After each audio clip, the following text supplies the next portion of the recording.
তাহলে কি শেষ পর্যন্ত ইরানে হামলার সিদ্ধান্ত নিয়েই ফেলল যুক্তরাষ্ট্র?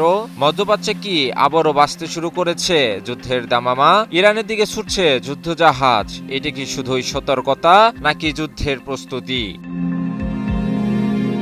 মার্কিন প্রেসিডেন্ট ডোনাল্ড ট্রাম্প নিজেই নিশ্চিত করেছেন যুক্তরাষ্ট্রের একটি শক্তিশালী যুদ্ধজাহাজের বহর বর্তমানে ইরানের দিকে অগ্রসর হচ্ছে।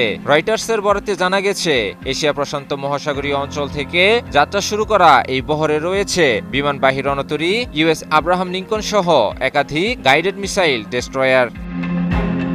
সুইজারল্যান্ডের দাভোস সফর শেষে ফেরার পথে সাংবাদিকদের সঙ্গে আলাপকালে ট্রাম্প জানান, এই পদক্ষেপ মূলত সতর্কতামূলক। ট্রাম্প প্রত্যাশা করেন এই শক্তি ব্যবহারের প্রয়োজন পড়বে না, তবে পরিস্থিতি যুক্তরাষ্ট্র খুব নিবিড়ভাবে পর্যবেক্ষণ করছে।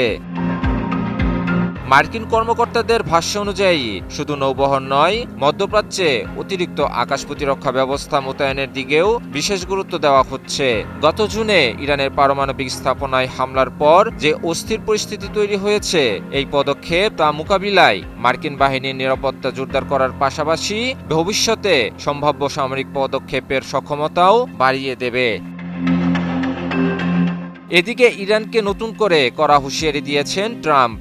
ট্রাম্প বলেন, ইরান যদি আবারও পারমাণবিক কর্মসূচি শুরু করে অথবা বিক্ষোভকারীদের উপর কঠোর দমনপীড়ন চালায়, তাহলে যুক্তরাষ্ট্র কঠোর ব্যবস্থা নিতে বাধ্য হবে।